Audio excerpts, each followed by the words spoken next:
Hi everyone, আসসালামু আলাইকুম। কেমন আছেন সবাই? আশা করি ভালো আছেন। এখনও যারা আমার চ্যানেলটিকে সাবস্ক্রাইব করেননি তারা একটু কষ্ট করে সাবস্ক্রাইব করবেন। এখন চলুন বেশি কথা না বাড়িয়ে গল্পে ফেরা যাক।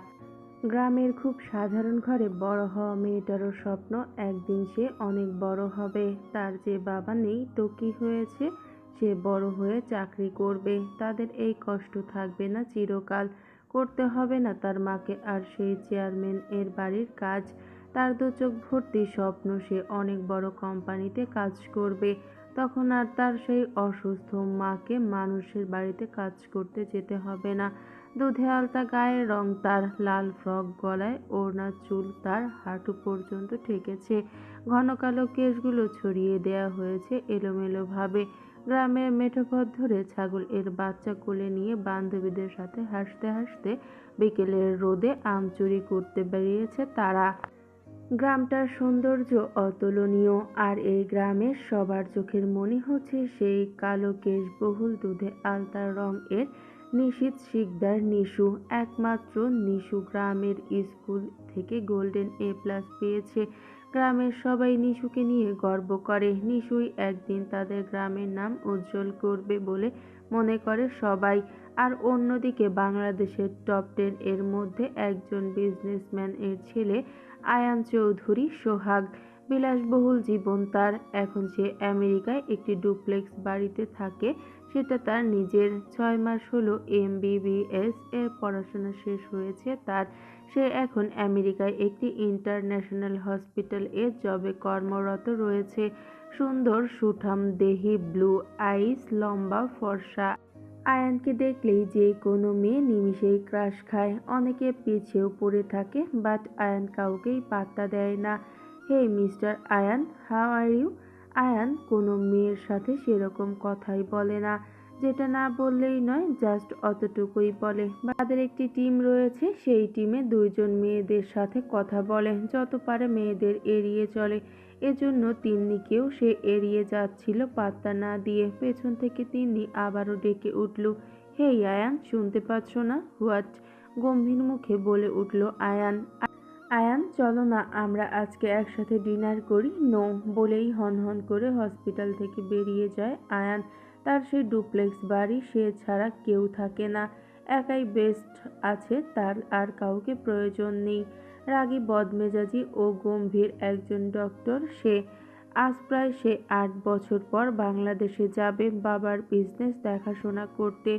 এয়ারপোর্টের ভিআইপি লাউঞ্জে দাঁড়িয়ে আছে আয়ান চৌধুরী সোহাগ। তার বাবা তাকে ড্রপ করতে আসবে। আয়ান এর সাথে আছে জয়। জয় হলো আয়ানের পার্সোনাল অ্যাসিস্ট্যান্ট। সে সব সময় আয়ানের পাশেই থাকে। হঠাৎ আয়ান এর সামনে অর্ধ শতাধিক কালো পোশাকধারী গার্ডস এসে মাথা নিচু করে আয়ানকে সম্মান জানিয়ে দাঁড়িয়ে পড়ে। আয়ান জানে এসব তার বাবার কাজ, কিন্তু আয়ান এসব গার্ড নিয়ে ঘুরে বেড়ানো পছন্দ করে না। তার এসব ভালো লাগে না। সে সবসময় সাধারণ থাকতে পছন্দ করে। ও হালালভাবে টাকা ইনকাম করে। তার বাবা এসব কোটিপতি বিজনেস, বাড়িঘর কিছুই আয়ানের পছন্দ না। কিছু সময় পর আয়ান এর বাবা আসে আয়ানকে ড্রপ করতে। দেশের টপ 10 এর মধ্যে একজন কোটিপতির ছেলে আসছে, আর সাংবাদিকরা খবর পাবে না? অনেক সাংবাদিক এসেছে। বাট আয়ান চুপচাপ হেঁটে গিয়ে গাড়িতে বসে পড়ে। তার এসব লোক দেখানো কিছুই পছন্দ না। চৌধুরী বাড়ির গেটে দাঁড়িয়ে আয়ান। আয়ান আসতেই চৌধুরী বাড়ির সবাই খুশিতে আত্মহারা হয়ে গেছে। সে আসবে জেনে আয়ানের মা, দাদিমা, ছোট আম্মু ও তার চাচাতো ভাই বোনেরা ভিড় লাগিয়েছে গেটে। তাদের প্রশ্নের শেষ হচ্ছেই না। তাদের কাণ্ড দেখে আতিয়া চৌধুরী বললেন, দেখি দেখি আমার জামাইটারে ঢুকতে দে। সোহাগ, সোহাগ দাদু ভাই, আয় ভেতরে আয়। দাদিমা, আসছি চলো। জয় ও আয়ান এর পেছনে পেছনে বাড়িতে প্রবেশ করলো। জয়কে প্রবেশ করতে দেখে আতিয়া বেগম বলল, এই হতচ্ছাড়া কে রে দাদু ভাই? একে কোত্থেকে জুটিয়েছিস? দাদিমা, ও হতচ্ছাড়া না, ও হলো জয়, আমার পার্সোনাল অ্যাসিস্ট্যান্ট। ওহ, আয় বাসা, ভেতরে আয়। আগে বলবি তো। বলেই জয়কে নিয়ে ভেতরে ঢুকলো আতিয়া চৌধুরী। বাড়ির ভেতরে এসেই আয়ান উপরে গিয়ে নিজের রুমে ফ্রেশ হয়ে খাবার খেয়ে কিছু সময় বিশ্রাম নিল। এরপর নিচে ডাইনিং রুমে আড্ডা দিতে বসেছে সবাই, তাকে দেখে সেও নিচে আসলো। আয়ান সন্ধ্যাবেলায় বসে সবার সাথে ফোন স্ক্রল করছিল, আর অন্যদিকে সোফায় বসে স্নিগ্ধা আয়ানকে চোখ দিয়ে গিলে খাচ্ছিল। উফ, আয়ান এত সুন্দর হয়ে গেছে, কি ড্যাশিং চেহারা, কি সোঠাম দেহ, মনে হয় সব সময় জিম করে। আই লাভ ইউ আয়ান, মনে মনেই বলল স্নিগ্ধা। এরপর আয়ানের জন্য নিজেই চা বানিয়ে নিয়ে আসে। এই নিন আয়ান আপনার চা। আমি চা খাই না, অনলি ব্ল্যাক কফি। আর তুই আমাকে কি বললি আয়ান? আমি তোর থেকে 5 থেকে 6 বছরের বড়, ভাইয়া বলবি ভাইয়া। তারপর কি মনে করে উঠে যেতে লাগলো। আয়েশা চৌধুরী বলল, কোথাও যাচ্ছিস নাকি সোহাগ? কখন ফিরবি? বন্ধুদের সাথে দেখা করতে যাচ্ছি আম্মু, তোমরা ডিনার করে নিও, আমি ওদের সাথে ডিনার করব। আর তোর খালার মেয়ে স্নিগ্ধা আম্মুও তো আসছে, ওদের সাথে একটু কথা তো বলে যা। আর কোনো কিছু কানে না নিয়ে কানে ব্লুটুথ হেডফোন লাগিয়ে বাসার একটা গাড়ি নিয়ে বেরিয়ে পড়ে। স্যার আমরা এখন কোথায় যাব? তুমি তোমার বাড়ি থেকে ঘুরে আসো কিছুদিন জয়। যাও, তোমার কিছুদিন এর জন্য ছুটি দিলাম। Okay thank you sir. এই নাও কিছু টাকা, আর যাও বাড়ি থেকে ঘুরে আসো। জয়কে স্টেশনে রেখে দিয়ে আয়ান আসলো তার বন্ধুদের সাথে যেখানে আড্ডা দিত, সেই টং দোকানে। সেখানে আগে থেকেই উপস্থিত ছিল তার 3 বন্ধু, আকাশ, তন্ময় ও নিলয়। কিরে, কি অবস্থা তোর? কেমন আছিস সোহাগ? এই তো ভালো, তোরা কেমন আছিস? আমরা তো সবাই ভালো আছি, বাট তন্ময় আর ভালো থাকবে না বেশি দিন। কেন, ওর আবার কি হলো? তন্ময় বলল, বাদ দে তো দোস্ত ওদের কথা, শোন শুক্রবার আমার বিয়ে, আর তুই তো জানিস আমার বিয়ে গ্রামে। তো তোকে আমি দাওয়াত দিচ্ছি, আশা করছি কালকে আমাদের সাথে তুই যাবি। তুই আবার বড়লোক মানুষের ছেলে, তোকে আমরা ঠিকভাবে আপ্যায়ন করতে পারি না। না পারি তাও দোস্ত, তুই যাস আমাদের সাথে প্লিজ। আয়ান ওর বাবার বড়লোক, এটা ওকে কেউ বলুক তা ওর পছন্দ না, এজন্য সে চুপচাপ গম্ভীরভাবে বলল, তোদের আর কত বলবো, আমিও সাধারণ মানুষ, আমিও তোদেরই মতো। চল আমিও যাব কালকে তোদের 3 জনের সাথে গ্রামে বিয়ে খেতে। 3 বন্ধুই একসাথে বলল, সত্যি তুই যাবি আমাদের সাথে? কিন্তু তোর বাবা যদি 100টা গার্ড পাঠিয়ে দেয় তোর সাথে? না, আমিও তোদের সাথে তোদের মতো সাধারণভাবেই যাব। ওকে ওকে ওকে ডান। কালকে তাহলে 4 বন্ধু মিলে সন্ধ্যা 7টায় কিশোরগঞ্জের উদ্দেশ্যে বের হব। সবাই রেডি থাকিস। এরপর তারা একসাথে ডিনার করে যে যার বাড়ির উদ্দেশ্যে রওনা দিল। আয়ান বাড়িতে এসে নিজের রুমে গিয়ে ঘুমিয়ে পড়ল। চৌধুরী বাড়ি। পরদিন সকালবেলা ঘুম থেকে উঠে আয়ান ফ্রেশ হয়ে নাস্তা করে তাদের অফিসের দিকে গেল। আজকে অফিসটা ভিজিট করবে সে। অফিসে আদিল চৌধুরীর চেম্বার এগিয়ে কথা বলেছে আয়ান। কি বলবে বাবা, আমাকে নাকি ডেকেছো? তোকে অফিস এর দায়িত্ব নিতে হবে রে কিছুদিন এর জন্য। আমি আর তোর দেশের বাহিরে যাব, তাই তোকে অফিসটা ঘুরিয়ে দেখালাম। আশা করছি তুই পারবি। জি বাবা, চেষ্টা করব। কবে যাবেন আপনারা? 1 সপ্তাহ পর যাব।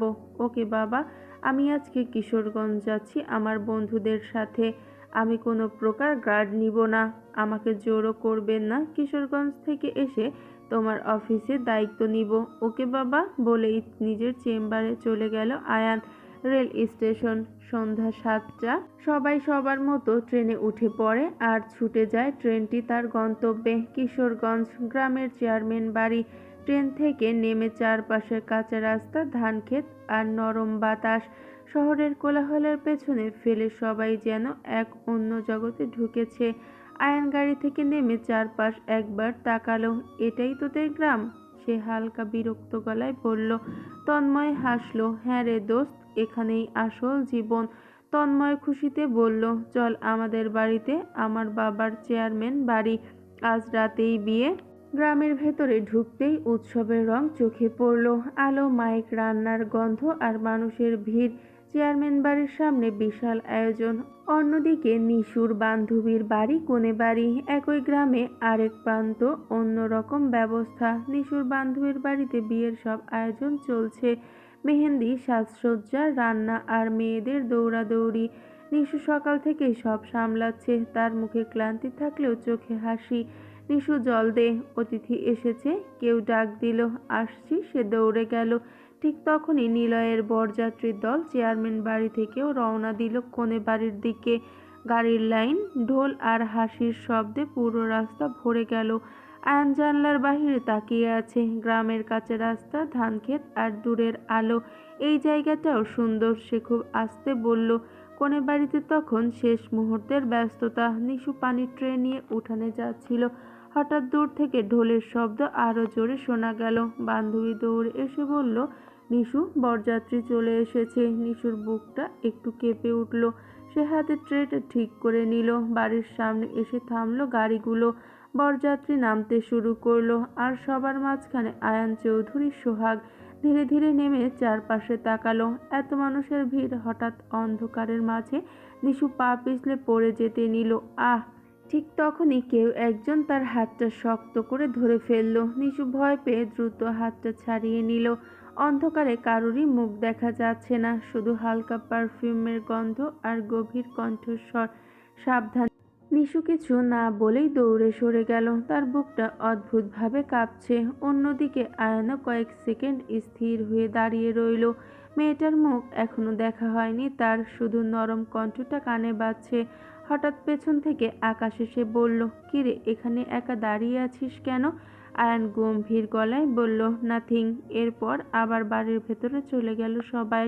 বিয়ের সব অনুষ্ঠান শেষ হতে হতে রাত অনেক হয়েছে। নিশু আর তার বান্ধবীরা একসাথে বাসনপত্র গুছাচ্ছে। হঠাৎ তৃষ্ণা নিশুকে খোঁচা দিয়ে বলল, এই নিশু, বরযাত্রীদের মধ্যে একটা ছেলেকে দেখলাম তোর দিকেই বারবার তাকাচ্ছিল। ধুর, এসব বাদ দে তো। সত্যি বলছি, অনেক সুন্দর ছিল ছেলেটা। নিশু পাত্তা না দিয়ে কাজে মন দিল। কিন্তু কেন জানি অন্ধকারে শোনা সেই গম্ভীর কণ্ঠটা বারবার মনে পড়ছে তার। অন্যদিকে বাড়ির এক রুমে বসে আছে আয়ান। নিলয় বলল, কি রে দোস্ত, গ্রাম কেমন লাগছে? আয়ান জানালার বাহিরে তাকিয়ে শান্ত গলায় বলল, খারাপ না। তাহলে কালকে তোকে পুরো গ্রাম ঘোরাবো। কথা শেষ করে আবার চুপ হয়ে গেল আয়ান। কেন জানি সেই অচেনা মেয়েটার কথা মাথা থেকে সরছে না তার, যার মুখটাই এখনো দেখেনি। রাত প্রায় 12টা। বিয়ের সব কাজ শেষ হয়ে গেছে। চারিদিকে এখন ক্লান্ত নীরবতা। কেউ উঠোনে বসে গল্প করছে, কেউ যে যার মতো ঘুমানোর জায়গা খুঁজছে। কারণ গ্রামে এত মানুষের সাথে আসলে আলাদা রুমের সবার জন্য হয় না। তন্ময় হাসতে হাসতে বলল, দোস্ত, আজকে তোদের সবাইকে এখানেই থাকতে হবে। এত রাতে আর কোথাও যাওয়া সম্ভব না। আকাশ বলল, ঠিক আছে, সমস্যা নেই। তন্ময় আর নিলয় মিলে সবাইকে রুম ভাগ করে দিতে লাগলো। আয়ান তখন ফোনে কারোর সাথে কথা বলতে বলতে বাড়ির ভেতরের দুয়ারে হাঁটছিল। ঠিক তখনই অন্য পাশ থেকে নিশু কিছু বালিশ আর বিছানার চাদর নিয়ে আসছিল। হঠাৎ একটা ছোট্ট বাচ্চা দৌড়ে এসে নিশুর সাথে ধাক্কা খায়।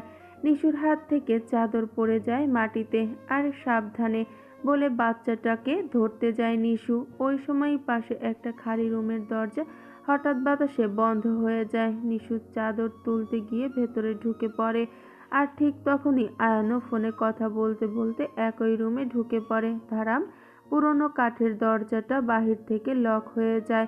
কয়েক সেকেন্ড কেউ কিছু বুঝে উঠতে পারে না। তারপর নিশু ভয় পেয়ে বলে উঠল, কে কে আছেন এখানে? অন্ধকার রুমে আয়ানের গম্ভীর কণ্ঠ ভেসে এলো, চিৎকার করবেন না। কণ্ঠটা শুনেই নিশুর বুকটা ধক করে উঠল। এই কণ্ঠ সে আগেও শুনেছি। আপনি কে? আপনি তো। দুজনে কিছুক্ষণ চুপ। বাইরে বিয়ে বাড়ির শব্দ ধীরে ধীরে কমে যাচ্ছে, আর ভেতরে শুধু দুজনের নিঃশ্বাসের শব্দ। নিশু তাড়াতাড়ি দরজার কাছে গিয়ে ধাক্কা দিতে লাগলো, দরজা খুলুন, কেউ আছেন বাহিরে? কেউ কোনো উত্তর দিল না। আয়ান শান্ত গলায় বলল, এত জোরে ধাক্কা দিয়েও লাভ হবে না, সবাই হয়তো ঘুমিয়ে গেছে। আমি এখানে থাকতে পারবো না। তার কণ্ঠ কেঁপে উঠল। আয়ান কিছুক্ষণ চুপ থেকে নিজের ফোনের ফ্ল্যাশ লাইট অন করতে গেলেই বাটন ফোনটা সুইচ অফ হয়ে গেল। ভয় পাবেন না, সকাল হলেই দরজা খুলে যাবে মনে হয়। আর আমি যে আমার বন্ধুকে কল করব তারও উপায় নেই। রুমে এক কোণে গিয়ে শান্তভাবে দাঁড়িয়ে রইল আয়ান। সে চিন্তায় মুখ গম্ভীর করে রইল। আর অন্য কোণায় ওড়না শক্ত করে ধরে দাঁড়িয়ে আছে নিশু। দুজনের কারুরই মুখ দেখাদেখি হয়নি এখনো, তবুও অদ্ভুত এক অনুভূতি চারপাশে ছড়িয়ে পড়ছে। রুমের ভেতরে শুধু দুজনের নিঃশ্বাসের শব্দ। হঠাৎ নিশু নিচু গলায় বলল, আপনি বরযাত্রীদের সাথে এসেছেন? হুম। এর বেশি আর কিছু বলল না আয়ান। নিশু আর কিছু জিজ্ঞাসা করলো না। কিছু সময় পর বাইরে মেঘ ডাকতে শুরু করলো। তারপর হঠাৎ ঝুম বৃষ্টি। পুরনো জানলার ফাঁক দিয়ে হঠাৎ বাতাস ভেতরে ঢুকছে। নিশু ওড়নাটা শক্ত করে জড়িয়ে নিল। অন্ধকারেই আয়ান সেটা বুঝতে পারলো। সে ধীরে ধীরে নিজের জ্যাকেটটা খুলে সামনে এগিয়ে দিল, কিন্তু দূরত্ব রেখেই। নিন। নিশু অবাক হয়ে বলল, না লাগবে না, ঠান্ডা লাগবে। কিছুক্ষণ দ্বিধা করে নিশু জ্যাকেটটা নিল। তারপর আবার নীরবতা। বাইরে তখন টুপটাপ বৃষ্টির শব্দ। পুরনো টিনের চালে ওপর বৃষ্টির পানির আওয়াজ পুরো রুমটা আরো শান্ত করে তুলছে। নিশু দেয়ালের পাশে বসে আছে, ওড়নার উপরে আয়ানের জ্যাকেটটা জড়িয়ে নিয়েছে। অন্যদিকে আয়ান কিছুটা দূরে মেঝেতে হেলান দিয়ে বসে আছে। দুজনেই চুপ, কথা বলার মতো কিছু খুঁজে পাচ্ছে না কেউ। তবুও অস্বস্তিও লাগছে না। হঠাৎ বিদ্যুতের আলো একবার জানালার ফাঁক দিয়ে ভেতরে এসে মিলিয়ে গেল। নিশু একটু ভয় পেয়ে কেঁপে উঠল। আয়ান শান্ত গলায় বলল, ভয় পাচ্ছেন? না, কিন্তু তার কণ্ঠে ভয় স্পষ্ট। কিছু সময় পর বৃষ্টির ঠান্ডা বাতাসে নিশুর চোখে ঘুম নেমে এলো। সারাদিনের ক্লান্তি শরীরটাও আর সাড়া দিচ্ছে না। ধীরে ধীরে দেয়ালে হেলান দিয়ে ঘুমিয়ে পড়ল সে। আয়ান কিছুক্ষণ চুপচাপ বসে রইল। তারপর জানালার ফাঁক দিয়ে আসা বাতাস দেখে আস্তে করে উঠে গিয়ে জানালাটা টেনে দিল, যেন মেয়েটার ঠান্ডা না লাগে। ফিরে এসে আবার আগের জায়গাতেই বসতে নিল সে, কিন্তু অন্ধকারে ঠিক বুঝতে না পেরে নিশুর কাছাকাছি বসে পড়ল। নিশু ঘুমের মধ্যেই অজান্তে একটু সরে এসে মাথাটা হালকা করে আয়ানের কাঁধে ঠেকিয়ে ফেলল। আয়ান পুরোটা সময় স্থির হয়ে বসে রইল। সে সরল না, না স্পর্শ করার চেষ্টা করলো, শুধু নীরবে বসে রইল। বাহিরে ঝুম বৃষ্টি, আর অন্ধকার ঘরের ভেতরে অচেনা দুটো মানুষ প্রথমবার এতটা কাছে। সকালের নরম রোদের আলো জানলার ফাঁক দিয়ে ভেতরে ঢুকছে। বৃষ্টিটাও থেমে গেছে অনেকক্ষণ আগে। নিশু তখনও ঘুমিয়ে, আর অজান্তেই তার মাথাটা আয়ানের কাঁধে হেলান দেয়া। আয়ানও কখন ঘুমিয়ে পড়েছে বুঝতেই পারেনি। ঠিক তখনই কড়কড় শব্দে দরজাটা বাহিরে থেকে খুলে গেল। গ্রামের এক মধ্যবয়স্ক মহিলা ঘরে ঢুকতেই সামনের দৃশ্য দেখে থমকে গেল। একটা ছেলে আর একটা মেয়ে একই ঘরে, এত কাছাকাছি। মহিলার চোখ বড় হয়ে গেল। তারপর হঠাৎ পুরো বাড়ি কাঁপিয়ে চিৎকার করে উঠল, হায় আল্লাহ, এ আমি কি দেখলাম রে!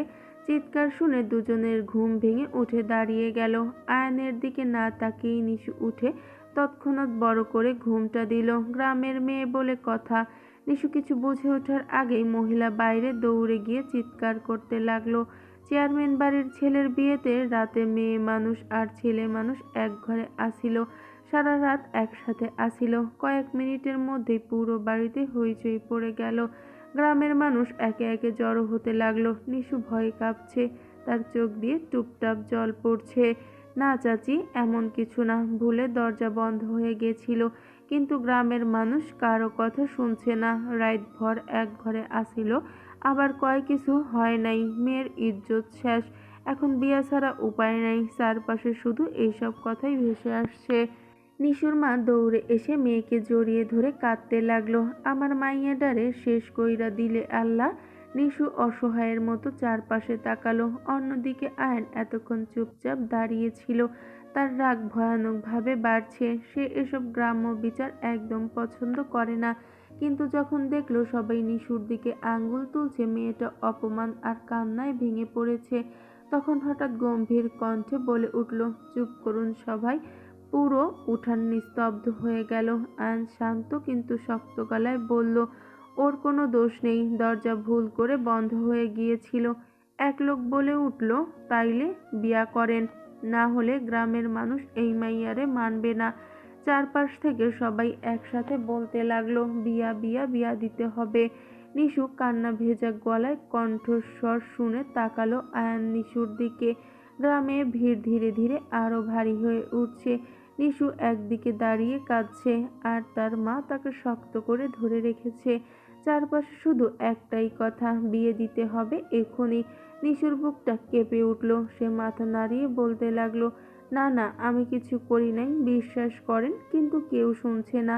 ঠিক তখনই আয়ান সামনে এগিয়ে এলো। তার চোখে এবার আগের সেই গম্ভীরতা নেই, বরং অদ্ভুত এক স্থিরতা।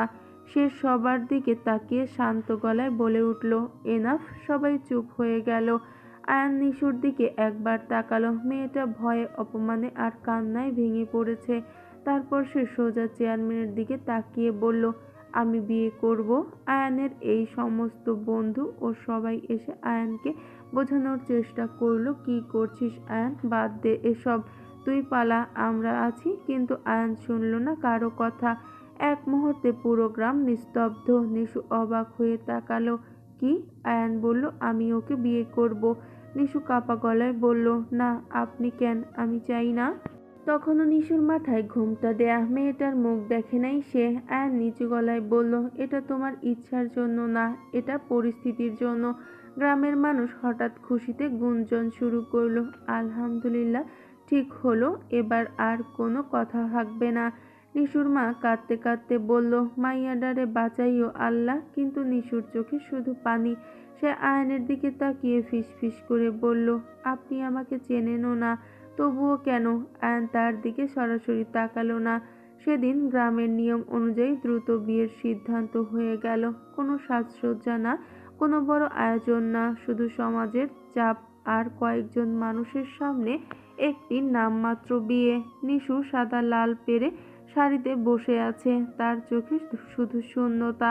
আর আয়ান পাশের চেয়ারে বসে আছে একদম চুপ, কাজী দোয়া পড়ছে, কবুল কবুল কবুল। নিশুর গলা কাঁপছে, সে কিছুই বলতে চাইছে না। আয়ান ধীরে বলল, বলুন। নিশু চোখ বন্ধ করে ফিসফিস করে বলল, কবুল। এক মুহূর্তেই সব বদলে গেল। বিয়ের পর সবাই আবার হইচই করছে। কেউ খুশিতে, কেউ সমালোচনা করছে, কেউ বলছে ভাগ্য ভালো। কিন্তু নিশু আর আয়ান দুজনেই চুপ। আয়ান সবাইকে উদ্দেশ্য করে শান্ত কিন্তু দৃঢ় গলায় বলল, আপনাদের চাপে পড়ে আমি বিয়ে করেছি, তার মানে এই না যে আমি এটা সাধারণ বিয়ে হিসেবে মেনে নিয়েছি। পুরো উঠানে হঠাৎ নীরবতা নেমে এলো। নিশু চমকে তার দিকে তাকালো, চোখে পানি আর অবিশ্বাস। আয়ান আবার স্পষ্ট হয়ে বলল, আমি এই সম্পর্ককে এখনই স্বাভাবিক কিছু হিসেবে গ্রহণ করছি না। আমি এখনো কোনো লোক দেখানো দায়িত্ব নিতে আসিনি। গ্রামের কয়েকজন ফিসফিস শুরু করলো, এটা আবার কি বিয়ে হইল? চেয়ারম্যান রেগে উঠতে নিলে আয়ান হাত তুলে থামিয়ে দিল, আমি কারো কথায় চলি না, আমি শুধু সত্যর ওপর দাঁড়িয়ে সিদ্ধান্ত নেই। তারপর এক মুহূর্ত থেকে নিশুর দিকে তাকালো, তার কণ্ঠ এবার একটু নরম কিন্তু কঠিন সত্য ভরা। এই বিয়ে হয়েছে পরিস্থিতির কারণে, এর বাহিরে আমি এখন কিছুই বলবো না। নিশুর চোখের পানি গড়িয়ে পড়ল। সে আস্তে করে বলল, তাহলে আমি কি? আয়ান এক সেকেন্ড চুপ থেকে বলল, তুমি কারো চাপের ফল না, তুমি নিজের জীবনে থাকো তোমার মতো। এরপর আর কিছু না বলে সে ধীরে ধীরে উঠোন থেকে সরে গেল। সবার সামনে কথা শেষ করেই আয়ান কিছুক্ষণ চুপ করে দাঁড়িয়ে রইল। নিশু দূরে ঘুমটা টেনে দাঁড়িয়ে আছে, তার চোখে শুধু ভয় আর প্রশ্ন। আয়ান একবার তার দিকে তাকালো, কিন্তু সেই দৃষ্টিতে কোনো নরমতা নেই, শুধু সিদ্ধান্ত। সে ধীরে ধীরে বলল, আমি এখনই ঢাকায় ফিরে যাচ্ছি। এক মুহূর্তে সবাই থমকে গেল। নিশু চমকে উঠে তাকালো, এখনই? আয়ান মাথা নাড়িয়ে বলল, হ্যাঁ। নিশুর বুকটা কেঁপে উঠল। সে কাঁপা গলায় বলল, তাহলে আমি?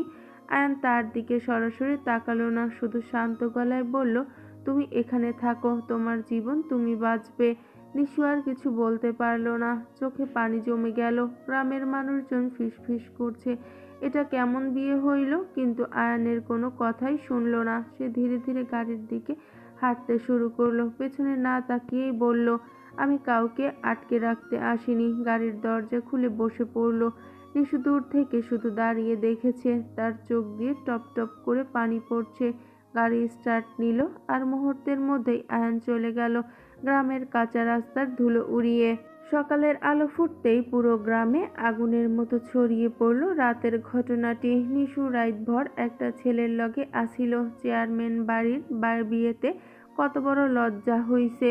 মাইয়াডা অপয়া, কিন্তু চেয়ারম্যান বাড়ির সম্মানের কথা ভেবে কঠিনভাবে বলে দিল, এই ঘটনা গ্রামের বাহিরে গেলে কারো ভালো হইব না। তাই ঘটনাটা গ্রামের মধ্যেই আটকে রইল, না কোনো ছবি, না কোনো খবর, না কোনো প্রমাণ। আর সবচেয়ে বড় কথা, আয়ানের পরিচয়ও কেউ ঠিক মতো জানে না। সবাই শুধু জানে শহর থেকে আসা কোনো এক বড়লোক ছেলে ছিল। আর আয়ানের বন্ধুরাও আয়ানের পরিচয় গোপন করে গেল। অন্যদিকে আয়ান ঢাকায় ফিরে গেছে একদম স্বাভাবিকভাবে। আয়ানের বন্ধুরাও আর আয়ানের কোনো খোঁজ দিল না। তাদের কারণ তারা জানে আয়ানের কেমন ফ্যামিলির। চৌধুরী বাড়ির কেউ কিছুই জানে না। সবাই ভাবে সে বন্ধুদের সাথে ঘুরে এসেছে। স্নিগ্ধা হাসি মুখে বলল, এ কদিন কোথায় ছিলেন আয়ান ভাইয়া? আয়ান ফোন স্ক্রল করতে করতে শান্ত গলায় বলল, গ্রামে। গ্রামে গিয়ে মনে হয় অনেক মজা করেছেন। Not really. তারপর আর কোনো কথা না বলে সোজা নিজের রুমে চলে গেল। তার পরিবার বুঝতেই পারল না এই কয়েকদিনে তার জীবনে কত বড় একটা ঘটনা ঘটে গেছে। একদিকে গ্রামের নিশুর জীবনটা ধীরে ধীরে অসহ্য হয়ে উঠছে। যে মানুষগুলো আগে তাকে ভালোবাসতো এখন তারাই আড়ালে অপয়া বলে ডাকে। পুকুরের পানি আনতে গেলেও ফিসফিসানি শোনা যায়। ওই যে সেই মাইয়া রাইতভর ছেলের লগে আসিল, এমন মাইয়া ছায়াও খারাপ। পরে শুনলাম ছেলেটা নাকি বিয়ে করে সাথে সাথেই ওই অপয়াকে রেখে চলে গেছে। এই গ্রামবাসীর চোখের মণি ছিল নিশু, আর সেই নিশুকেই তারা অপয়া বলতে দুইবার ভাববে না। নিশু সব শুনেও চুপ থাকে, কারণ সে যতই সত্য বলুক এই গ্রামের মানুষ বিশ্বাস করবে না। একদিন বিকেলে মেঠোপথ ধরে একা হাঁটছিল নিশু। হঠাৎ কয়েকটা ছোট মেয়ে তার সামনে এসে দাঁড়ালো। তাদের একজন বলল, আপু তুমি কি সত্যিই অপয়া? কথাটা শুনে নিশুর বুকটা কেঁপে উঠল। সে কিছু বলতে পারল না, শুধু মুচকি হেসে বলল, না রে, মানুষ ভুল বুঝেছে। কিন্তু মেয়েগুলো চলে যেতেই তার চোখ ভিজে উঠল। মানুষের অপবাদ কতটা ভয়ঙ্কর হতে পারে। আর অন্যদিকে ঢাকার ব্যস্ত শহরে নিজের অফিসের কাচের দেয়ালের সামনে দাঁড়িয়ে আছে আয়ান। হাজার কোটি টাকার ফাইল সামনে পড়ে আছে, কিন্তু কেন জানি তার মাথায় বারবার ঘুরছে অন্ধকার ঘর, ঝুম বৃষ্টি আর কাপা গলায় বলা একটা কথা, আমি এখানে থাকতে পারবো না। আয়ান বিরক্ত হয়ে টাই ঢিলা করলো। সে নিজেকেই বোঝাতে চাইলো এটা শুধু একটা ঘটনা, এর বেশি কিছু না। কিন্তু তার অজান্তেই গ্রামের সেই অপয়া মেয়েটি ধীরে ধীরে তার মনের ভেতরে জায়গা করে নিতে শুরু করেছে। সময়ের সাথে সাথে আয়ান পুরোপুরি নিজের কাজে ডুবে গেল। এখন তার সকাল শুরু হয় হাসপাতাল দিয়ে, আর রাত শেষ হয় চৌধুরী গ্রুপসের ফাইল দেখে। আর এই পুরো ব্যস্ততার জীবনে সব সময় তার পাশে থাকা একজন মানুষ, জয়, আয়ানের পার্সোনাল অ্যাসিস্ট্যান্ট। সকাল 7টা, চৌধুরী বাড়ি। আয়ান নিচে নামতেই জয় আগে থেকেই সব রেডি করে দাঁড়িয়ে আছে, হাতে ফাইল, ট্যাব আর গাড়ির চাবি। Good morning sir. মর্নিং। আজকে শিডিউল? জয় ট্যাব দেখে বলতে লাগলো, সকাল 8টায় হসপিটালে বোর্ড মিটিং, 10টায় একটা সার্জারি, তারপর দুপুরে সিঙ্গাপুরের ক্লায়েন্টদের সাথে অনলাইন মিটিং, আর সন্ধ্যায় চৌধুরী গ্রুপের নতুন প্রজেক্ট নিয়ে ডিরেক্টরদের সাথে মিটিং। আয়ান ব্ল্যাক কফিতে চুমুক দিয়ে শান্ত গলায় বলল, ফাইন। হাসপাতাল। সবাই ব্যস্ত হয়ে দাঁড়িয়ে যায়। আয়ান ঢুকতেই সাদা কোট পরে গম্ভীর মুখে হাঁটছে সে। পেছনে জয় ফাইল নিয়ে হাঁটছে। একজন নার্স দৌড়ে এসে বলল, sir OT ready, I am coming. Ayaan ভেতরে ঢুকে গেল। জয় বাহিরে দাঁড়িয়ে সব কল, মিটিং আর রিপোর্ট সামলাতে লাগলো, কারণ সে জানে আয়ানের কাজের সময় কোনো ডিস্টার্বনেস পছন্দ করে না। রাত 11টা। অফিসের বিশাল কেবিনে বসে আছে আয়ান। চারপাশে শুধু নীরবতা। টেবিলে ভর্তি ফাইল, ল্যাপটপে আলো মুখে পড়ছে। জয় আস্তে করে দরজায় নক করলো, স্যার রাত অনেক হয়েছে তো? সকাল থেকে কিছুই খাননি ঠিক মতো। আয়ান চোখ না তুলেই বলল, আই এম বিজি। জয় দীর্ঘশ্বাস ফেলল। এই মানুষটাকে সে অনেক বছর ধরে দেখছে। বাইরে থেকে যতটা কঠিন লাগে, ভেতরে ঠিক ততটাই একা। জয় ধীরে বলল, স্যার মানুষ শুধু কাজ নিয়ে বাঁচতে পারে না। আয়ান এবার ফাইল থেকে চোখ তুলে তাকালো, তুমি কি আমাকে লাইফ সেন্স দিচ্ছ? না স্যার, শুধু বলছি মাঝে মাঝে নিজের জন্য বাঁচতে হয়। আয়ান কিছুক্ষণ চুপ থেকে আবার ফাইলে চোখ দিল। আমার সময় নেই এসবে। জয় আর কিছু বলল না, চুপচাপ কফির মগটা টেবিলে রেখে বের হয়ে গেল। আর আয়ান আবার ডুবে গেল নিজের কাজের জগতে। অন্যদিকে গ্রামের সেই হাসি খুশি নিশু এখন পুরোপুরি বদলে গেছে। মানুষের অপমান, অপয়া, তকমা আর চারপাশের তিরস্কার তার ছোট্ট পৃথিবীটাকে যেন দমবন্ধ হয়ে আসছিল। তার ওপর দিন দিন তার মায়ের অসুখও বাড়ছে। ডাক্তারের জন্য টাকা লাগে, ওষুধের জন্য টাকা লাগে, কিন্তু তাদের ঘরে এখন ঠিকমতো খাবার কেনার টাকাটাও নেই। একদিন দুপুর ডাকপিয়ন এসে নিশুদের ছোট্ট বাড়ির সামনে দাঁড়িয়ে ডাকলো, নিশিতা শিকদার, চিঠি আছে। নিশু দৌড়ে বাহিরে এলো, হাতের কাগজটা নিয়েই কাঁপতে লাগলো তার হাত। ভার্সিটি ভর্তি পরীক্ষার রেজাল্ট। কিছুক্ষণ চোখ বন্ধ করে ধীরে ধীরে খুলল সে। তারপর মুহূর্তেই চোখ বড় হয়ে গেল। সে চান্স পেয়েছে ঢাকার নামকরা একটি পাবলিক ভার্সিটিতে। নিশুর চোখ ভিজে উঠল আনন্দে। সে দৌড়ে গিয়ে মাকে জড়িয়ে ধরল। আম্মা, আমি পারছি।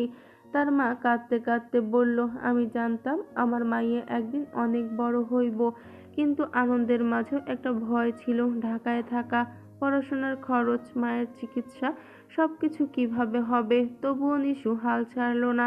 গ্রামের স্কুলের স্যারেরা সবাই মিলে কিছু টাকা তুলে দিল। এক প্রতিবেশী পুরনো একটা ট্রলি ব্যাগ দিল, আর নিশুর নিজের টিউশনি জমানো অল্প কিছু টাকা নিয়ে রওনা দিল ঢাকার পথে। ঢাকার শহর, বিশাল বড় গেটের সামনে দাঁড়িয়ে নিশু, তার চোখে বিস্ময়।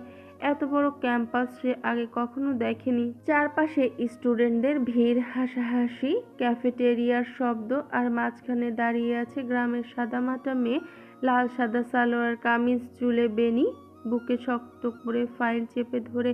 অনেকেই তার দিকে তাকাচ্ছে, কারণ তার সরলতা এই শহরের পরিবেশে আলাদা করেই চোখে পড়ে। ভার্সিটির হোস্টেলে উঠল নিশু। ছোট্ট একটা রুম, আরো দুজন রুমমেট। রুমমেটদের একজন অবাক হয়ে বলল, তুমি গ্রাম থেকে এসেছো? নিশু মুচকি হেসে মাথা নাড়ল। তোমার কথা বলার স্টাইল অনেক কিউট। নিশু হালকা হেসে চুপ করে গেল। কিন্তু রাতে একা বারান্দায় দাঁড়াতে আবার গ্রামের কথা মনে পড়ে গেল। অসুস্থ মা, ছোট্ট টিনের ঘর, মানুষের অপমান, আর অদ্ভুতভাবে একটা গম্ভীর কণ্ঠ মনে পড়ে গেল। সাবধানে নিশু মাথা ঝাঁকালো।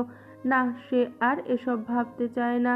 এখন তার জীবনের একটাই লক্ষ্য, নিজের পরিচয়ে বড় হওয়া। ঢাকার দিনগুলো সহজ ছিল না নিশুর জন্য।